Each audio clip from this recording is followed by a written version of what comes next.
Hey guys, it's Caban from True Champion Gaming, and today we are going to be discussing the Wind Crux deck that I took to a top 8 finish at Nationals, securing me my World Championship invite. So let's just jump right into it. We are starting off with Spirit of Wind. So far at Ascent level events or National level events, I have only ever played Wind and Water.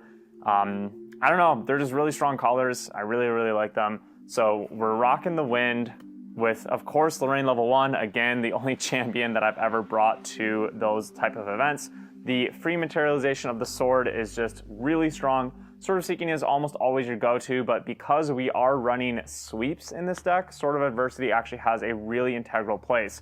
This always feels like the next on the chopping block for when we were trying to fit more space in the material deck. But time and time again, it proved to be an integral part of the strategy. So definitely feel like this is a mandatory card in the list. Level 2, Blade Master. We aren't running Hybrid. We did test Hybrid, but unfortunately there was just a need for more material deck spots for things like Adversity, and more importantly, things like Safeguard Amulet and Nullifying Lantern. So we're just going straight Lorraine for mainly the tempo. The tempo that you get from Blade Master with sweeps and Spirit Ruler with bringing back Regalia and using Ghost, doing all the wind tricks with Ghost to keep abusing that and drawing really fast is just really strong. So you won't ever feel like durability on your weapons is an issue in this deck. And then we are running Prismatic Edge. So basically, we really wanted to play Prismatic Edge. Card feels really good. Ascension's a fantastic card. And we felt like Wind had the most push with it because being able to guarantee a banish from the Prismatic Edge effect, because you run so many Wind in your deck, is really nice. And most of the field we felt was going to be Fire or Water. Wind was really underrepresented in this format. And maybe that'll change for the 2 upcoming Nationals, but I still feel like Wind is going to be the least played, so we wanted to play Prismatic Edge in the least played color so that we could get the we could get like multiple effects without really having to clog up our own deck, basically. And that did work to a certain extent. Anytime that you're playing against a water deck that actually has a higher water count, it feels really good. Unfortunately, a lot of the water ally decks right now aren't running very high water counts, so it can kind of not work out very well, honestly. But Prismatic Edge is still a crazy card.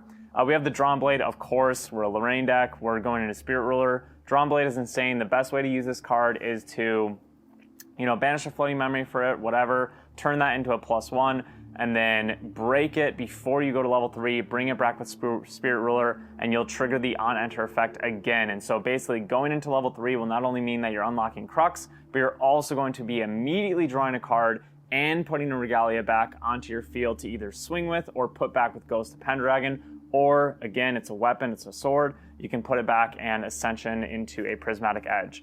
It does a lot for the deck. We have a Tithe in here, main board, so it's actually really important to have 2 1-cost Regalia that draws you a card in this deck, because with, like I said, Ghost, you can loop Ghost over and over again, and one way to do that is with Reclaim. And so you can put a floating memory into your bin while putting back a Regalia or whatever with Ghost previously. And so you can just kind of do this loop where you have a Tithe or a Drawn Blade out, you put it back with Ghost, draw 2, they try to kill your Ghost, you reclaim it back to your hand, you have a floating memory in the drop, you banish it, you draw for Tithe, then you play another Ghost because you reclaimed it to hand, and just keep drawing and kind of get this loop. And so in case you've broken your Drawn Blade for some reason, or you already have a Tithe out, you have both out or something like that, it's just nice to have 2 in here. Kind of hard to explain why that was so nice, but it definitely felt mandatory to have 2 1-cost Regalias that drew your card. And Tithe is very important against just decks that might pop off a little faster than you, and it can help slow them down and bring them to your speed, and then you can control the tempo by putting back Tithe with your own Ghost of Pendragon. Safeguard Amulet was one of I think this was our last addition into the material deck. It was in the sideboard for a little bit, and we just eventually decided that this was mandatory for the Water Ally matchup. They could get to game states where if they went Scepter and you just didn't really have a good way to deal with it, like no Veiling, no Zephyr, you would just lose sometimes. Like if a Water Ally player played Gildas turn 1, banished to go into Scepter, and then just started turbo leveling with Dungeon Guides, you lost that game 100%. We never won a game like that in testing. So Scepter made it to the main, not only because of those situations, but obviously it's very good against Erupting. It can actually even be really good against Serene Luxem. It has so much utility in the current meta, basically. We are maining a Lantern to respect Erupting, and it worked really well. I personally faced against, I think, 4 Erupting decks throughout the whole weekend, and I only lost to Matt G because he did honestly surprise me with the Flame Sweeps. I didn't take a loss to any other deck that didn't have Flame Sweep. The Erupting decks were, or I might have lost one game, I think, but I won the matches of every other Erupting matchup. Maining the Lantern, having Zephyrs, and then just your general ally kind of swarm that you can pop off with, and then siding into Grail meant that the Erupting matchup felt very, very, very favored. And then we have, of course, Ring, because 5 out of 5.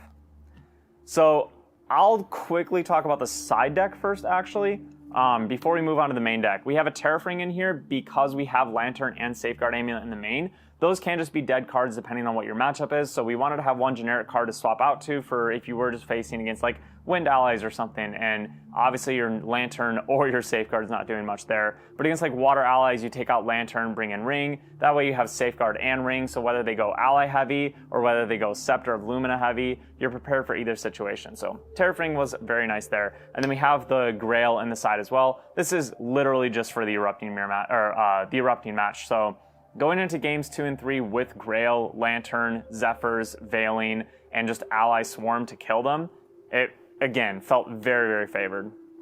We had 2 Morgan. Probably should have bumped this to 3, honestly, but this was essentially just for the Serene Luxem matchup, but this can actually come in against Erupting because if you have one of these on the board and they try to Innervate Fury, they can't be if you're level 2 because they can't recover the 5, and recovering 5 is cost to play Innervate Fury. So Morgan had a little bit more utility than we had initially thought, and so it just helped against a couple matchups. Again, I think we probably should have bumped this to 3. We did also have 4 Exercise Curses in the sideboard, and this is because in our testing, we felt like Fire Ranger was possibly the worst matchup, but definitely one of the worst matchups. However, in the event, I didn't play against any Ranger, but I know Isaac and Terry did, and they didn't really struggle with it, so maybe we were just doing something weird in our testing. I would probably suggest going down to 3 of these and making the 4th one a Morgan, because I think that is a little bit more relevant right now. All right, let's get into the main deck. So we have a very cool suite here to start off with, which is 4 Academy Guides, which I could talk about this card for a long time. This card is either garbage or really good, and there is no in between. Like, your deck has to be able to actually utilize this card. It is much more complicated than the simple effect that it states. And basically, to long story short it, I think Wind is the best color that can actually utilize Academy Guide, with Water following close behind.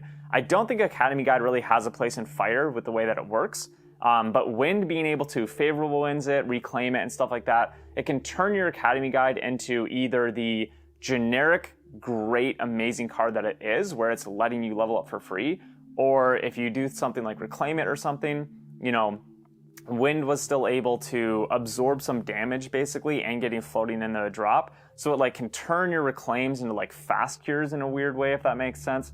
Academy Guide was really, really cool. Definitely felt like one of the strongest cards in the whole deck, and it's nice to actually see this card getting some competitive play, because it's a really strong card, but it can really struggle in certain builds. So very, very strong card, but you need a very specific build. And talking about guides, we are an 8 guide deck. So we have 4 Dungeon Guide, 4 Academy Guide, which felt crazy when we were deck building it, but it did work out pretty well. And then we do have the Banner Knights. So running the full playset of the Ambassador promos finally, we do have a lot of Lords in this deck. So we have 4 Banner Knights and we have 4 Phalanx Captain. And basically this deck can switch between a spam the board and hit you for a bunch of attack damage, or take a little bit more of a control route and do some Crux shenanigans. Which, speaking of, we have 4 Ghost of Pendragon.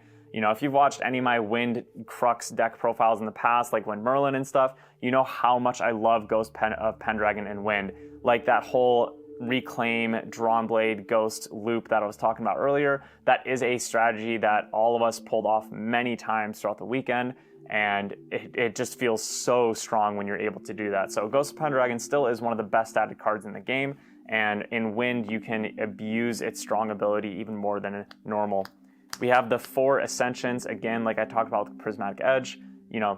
We wanted to be able to banish stuff. A big part of why we brought this deck was just in case people had figured out this really cracked deck that they had been keeping under the radar and stuff like that. It felt like Ascension Prismatic with Wind to just banish random cards out of their memory. That can just really, really stop a lot of strategies in their tracks. So this was kind of our way to just handle anything that was thrown at us if we weren't preparing for it, if we hadn't seen it before the tournament started and stuff. So, but obviously, even just against normal meta decks as well, it is a really, really strong card. We have 3 Cruxite in here. Wish we could run 4, but you just can't. You need to keep a high Wind count. We have a very high Norm count with a 4 Banner Knight, 4 Dungeon Guide, 4 Academy Guide. We had Cruxite in here at 2 for a while. That just felt a little weak. I don't think Cruxite's a card that you should really run at 2. 3 felt like a really, really good number. And then we had 2 Dream Fairy, a card that I wish we could run higher counts of. It does feel needed to run another one. We have tried to make so many changes to this deck, but the list always feels incredibly tight. So, I would definitely recommend trying to figure out how to fit a 3rd Dream Fairy in here. But it's just pretty hard to do. But it's very, very handy against the Water Ally matchups, and obviously against Deer and everything that Dream Fairy's always been good for.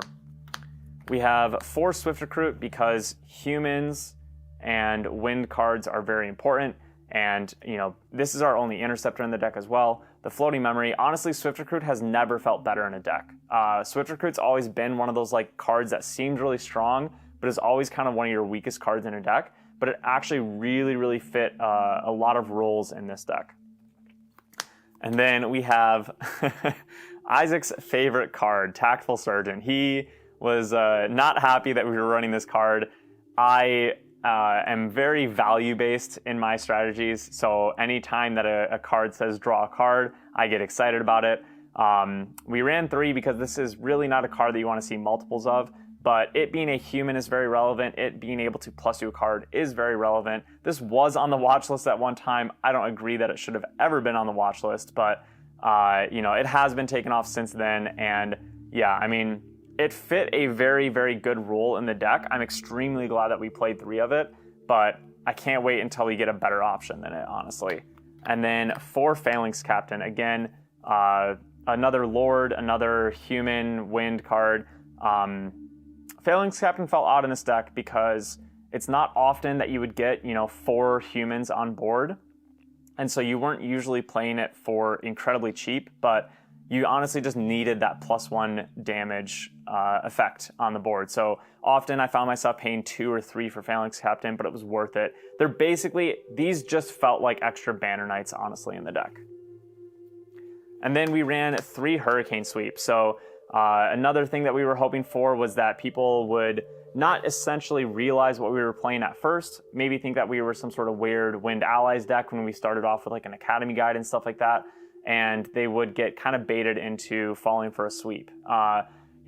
Hurricane Sweep's not a super commonly played card right now. When you see fire decks, you obviously think of Flame Sweep, but I don't think Hurricane Sweep's the first thing that comes to your mind when your opponent flips over a Wind Spirit. So this was to help us with the ally matchups, of course, and just to abuse the tempo with level 2 Lorraine and everything like that. Plus, with us running Ascensions and getting Prismatic Edge out, Hurricane Sweep could actually do a lot of damage in the late game as well. We ran 3 Fairy Whispers, and that might seem like a weird count, but let me just skip this and move to the next card, and you'll understand. We also ran 3 Rally the Peasants. I don't know, dude. I love this card so much. So we basically have like 6 searcher cards.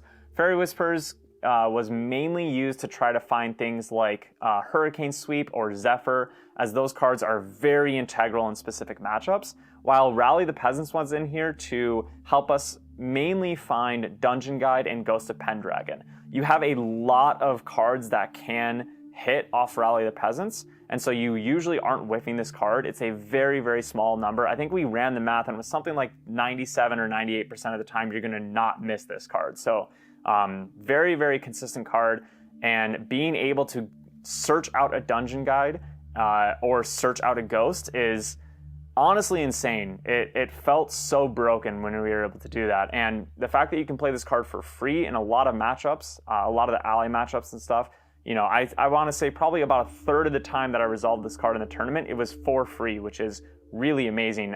If you watched my stream game against Jimmy Lee, yes, I missed lethal, but I was able to play a rally for free after he summoned a board full of guys and found a Ghost of Pendragon, which literally just unlocked my whole turn. It allowed me to draw more cards. It allowed me to build up my board and kill off his board and everything. And there was a time in that game where Rally was what felt like won me that game. So, and that card is just crazy. 3 favorable wins. I mean, it's just a generic good wind card. It filled its role. And then 4 Reclaim. Honestly, one of the craziest win cards when you really start thinking about it. This is what led us to be able to do this deck strategy, honestly. Reclaim is insane. People weren't respecting this card. People weren't even thinking about this card. And we were able to really get a lot of value out of it. And I think, you know, wind tricks are just basically not respected. People have gotten really used to the water tricks and how to play around those and what options to think of there. But wind hasn't really had a lot of tricks lately. A lot of the ally decks, which is basically the only way that wind was being played, are running really low counts of spells and really, really, really high counts of allies. Because that's just how wind allies kind of functions right now. And so people just don't respect these as much. And it just gives you so much value in this deck. And then definitely the best wind card there is for Zephyr. This card is literally insane. We joked about so many times in testing how we wish we could run 8 of this card, which Reclaim almost fits a similar role, but Zephyr is just insane. I can't tell you how much value this card brings. It's just unbelievable. And then we finish it off with 4 Veiling Breeze, another reason that we chose to run Wind over something like Prismatic Fire Merlin.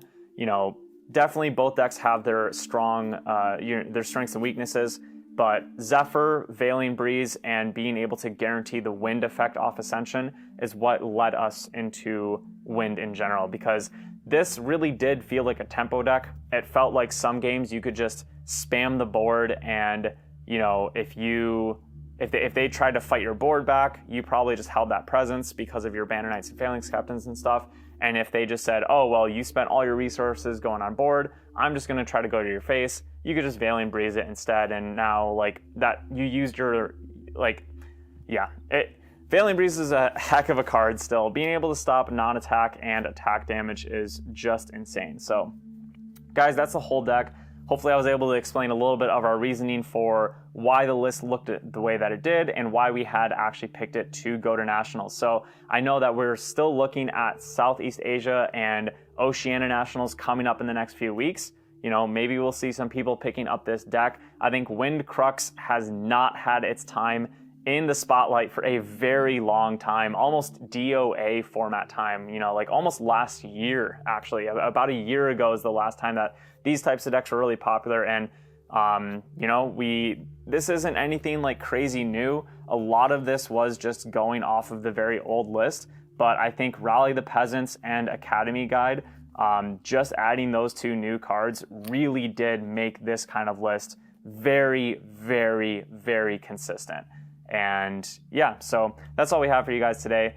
Make sure to check out our Patreon. We're going to be doing a lot of content there, helping you guys prepare for the other Nationals if you're going there, or just getting ready for Worlds and Ascent Worlds and all that kind of stuff too. So thanks so much for stopping by. Go to dragonshield.com. We've recently paired with them. Use True 5. get 5% off your order. A bunch of people have been doing that. We appreciate the support so much, guys. Thank you for supporting our channel so much. So we'll see you soon. Peace.